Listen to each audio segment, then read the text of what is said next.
right, y'all. Good evening. Anthony Oxenholt, Oxenholt Biloxi Publishing. I haven't done a video on this account in so long, but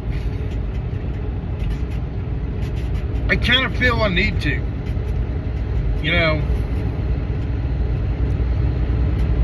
I spent 4 years writing Against the Flow of Mississippi. Published it in 2022. Then after I made the decision to change my name, I republished it in 2023. And it occurred to me something. I haven't made a dime off this book. Not a dime. And I think it's my own fault. Number one, I have given away, I don't know, probably, I don't know what, 70, at least 70 copies of my book. Maybe more. Conservatively 70, liberally 100. I have lost count. I know when I published, I ordered like 20 copies, and then I've ordered, well, probably more than that, hell. But anyway, at $5 a copy, let's assume conservatively I've given away 100 copies.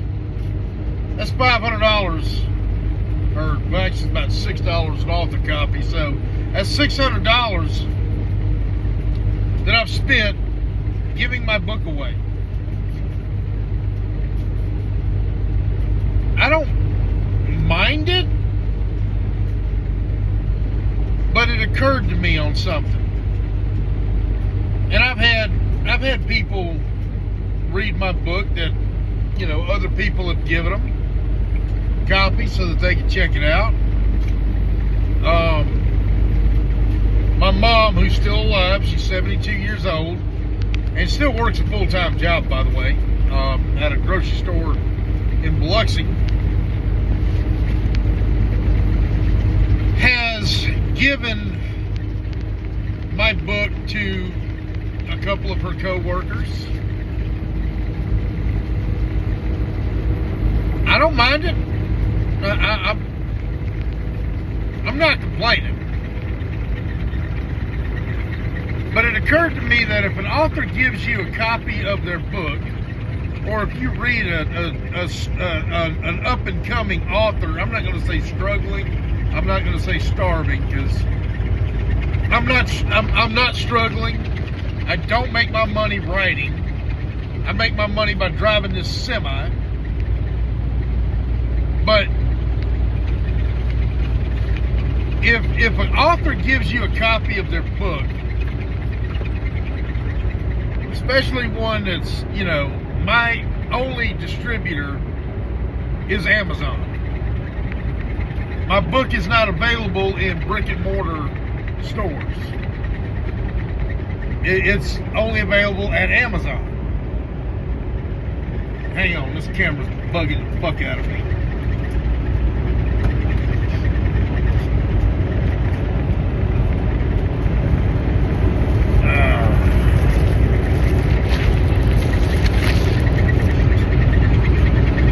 There, that's better. Stick a plastic spoon behind your phone holder.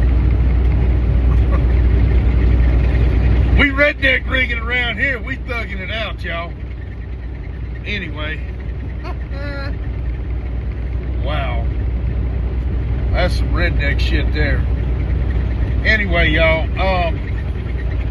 If an author gives you a copy of their book, maybe you want to pay it forward by leaving them a review on wherever they sell their book. I sell mine on Amazon. I've been with KDP since 2022. And all I use KDP for is a medium to sell my book, to publish my book, to get author copies of my book.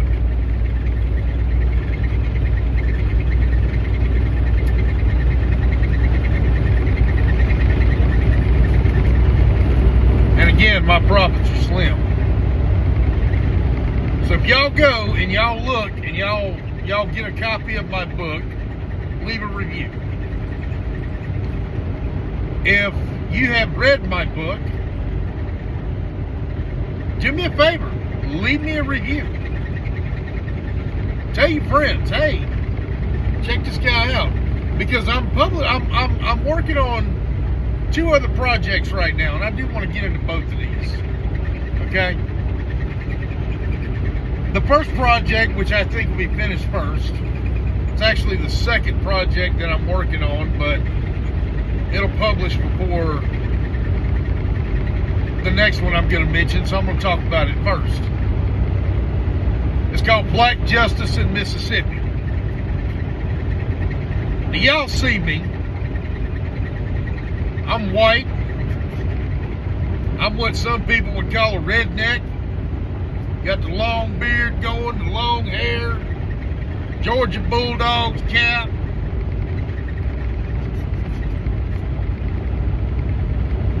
Some people would call me a redneck.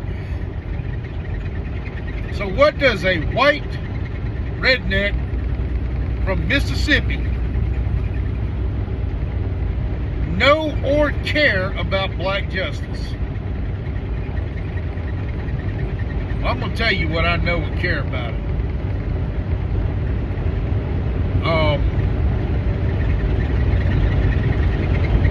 I have a friend of mine who was violently attacked, viciously assaulted, beat, and tased on the street in North Gulfport by 3 officers of the Gulfport Police Department, and there was 1 other officer on scene, but she was a trainee, so I don't think she really knew what to do or did anything. I didn't see her anywhere.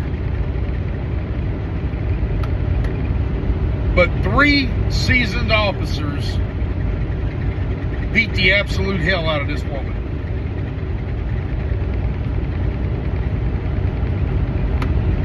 Because she got pulled over for a headlight.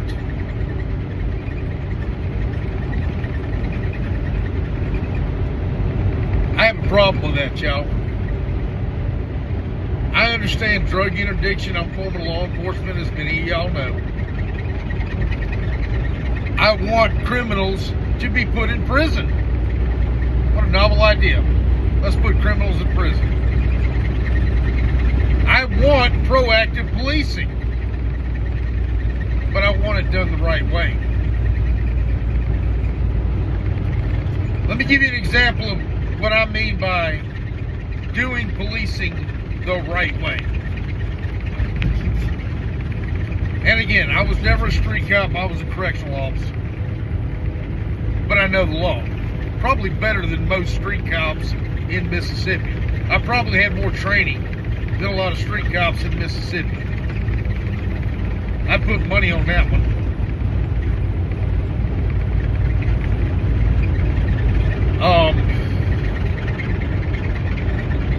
You follow the Constitution, y'all. When they handed us our badges, I raised my hand and I swore an oath to uphold the Constitution of the United States and the Constitution of the state of Florida. I did most of my time with the Florida Department of Corrections.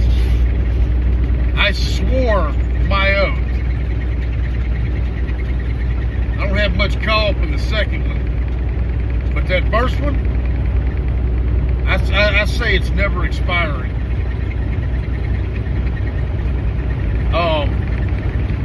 So when I hear of a black woman who is 5'2" and of buck 15 getting pulverized into the pavement by 3 Gulfport cops armed with a taser and accompanied by a canine,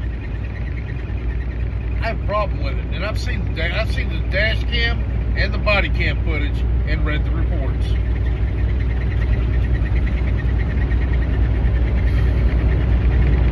Therefore, I chose violence when I started talking about black justice in Mississippi. When I put my book out, when I started writing my book, Black Justice in Mississippi, and I'm probably a quarter of the way through with it, I absolutely chose violence in writing that book.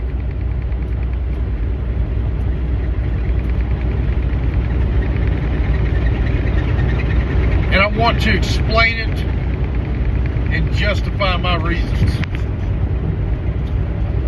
Are there bad cops on the street? Absolutely. My grandfather was a bad cop. He was a disgrace to his badge and uniform. He did 35 years with the Harrison County Sheriff's Department from 1950 to 1985. I wish that man was still alive to be convicted of his many crimes and would live forever picking cotton in Parchment. If he was alive today, he was born in 1918, this is 2025. If he was alive today, he'd be 107 years old, and it would be my hope that at 107 years old, he'd be picking cotton in Parchment.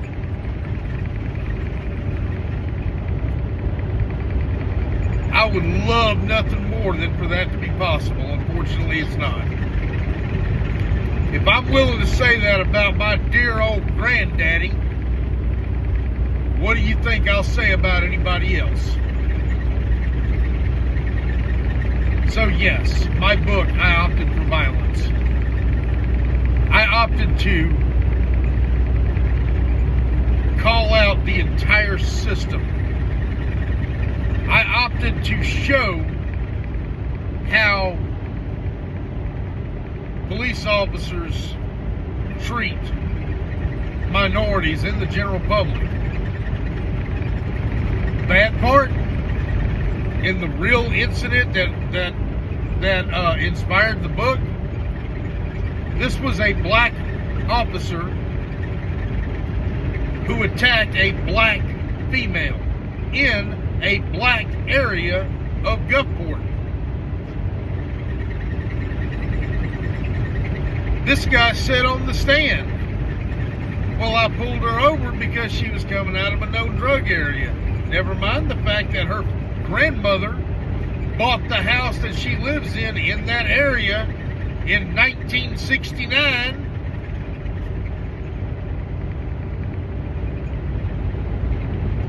Didn't care to obtain that information.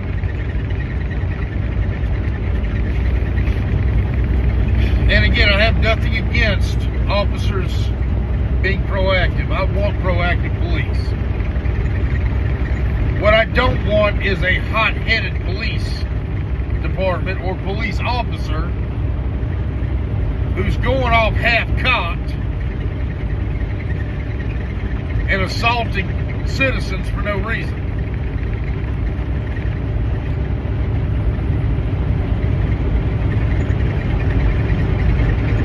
They wrote her a warning for the headlight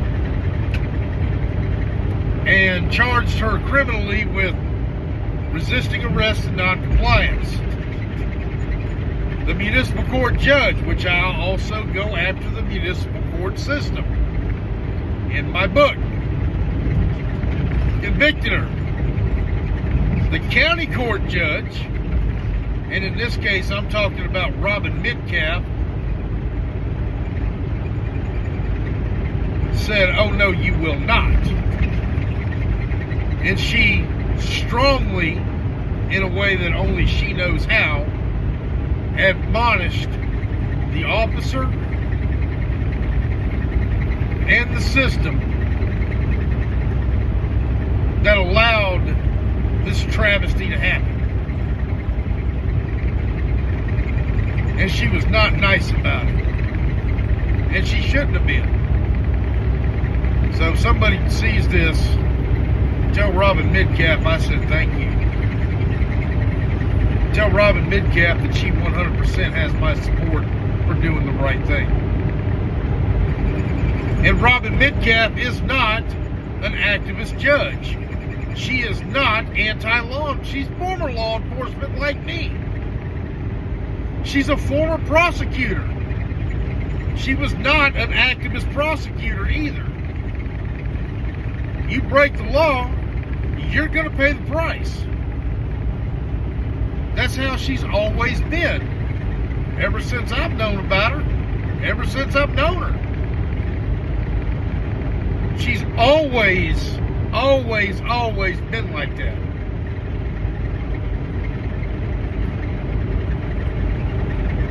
And I have no problem with it.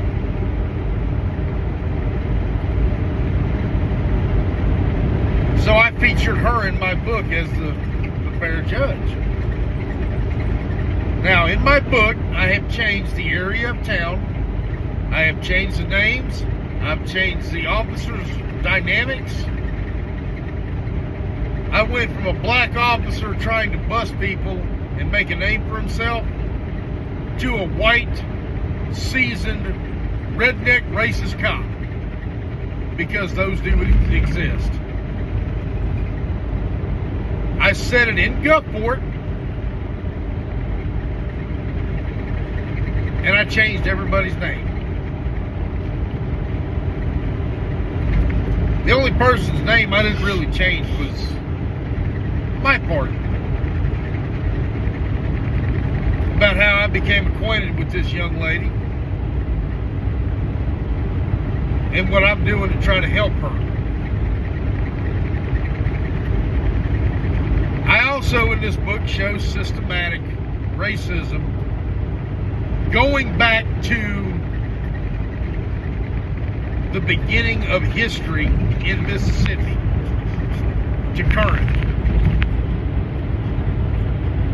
And I firmly believe every word that I type that it still exists in the state of Mississippi today. And personally, as a Mississippian, as a white redneck Mississippian who statistically should not care or would not care about the woes of minorities, I personally am sickened by it. Because it's wrong. And it should not be. But it is.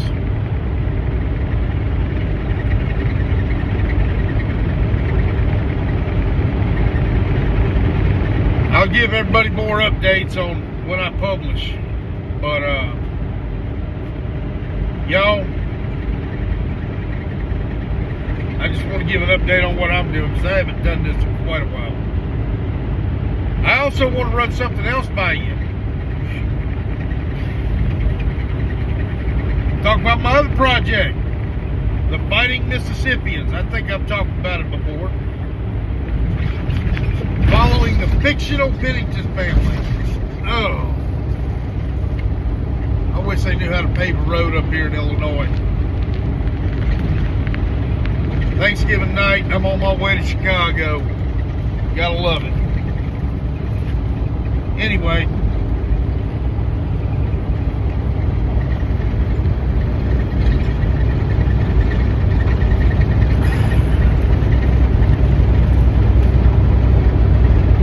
That made it worse.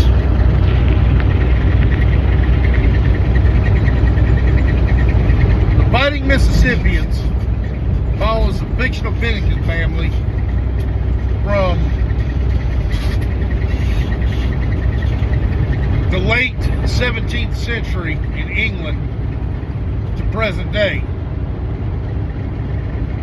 And I'm doing a lot of historical research on it. I want this book to be like a John Jakes thing. If you've ever read North and South or seen North and South, factual history that was factual history that has fictional people surrounded by real history. So it's historical fiction, but there's a lot of real history in it. Obviously, there is a Pennington family in Lawrence County, Mississippi, where I set the book, and I'm related to them. But it's not the same Pennington family that's in Lawrence County. The Pennington family that I wrote about came to Lawrence County in 1764. The Pennington family that's there came there right around the War of 1812.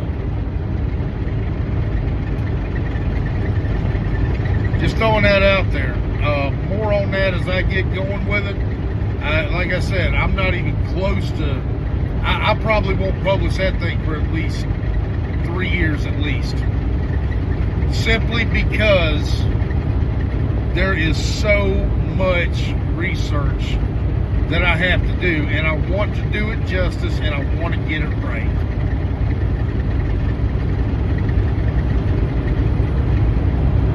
It is my hope that by summertime, Black Justice in Mississippi will be my second book published. Y'all take care. Have a good one.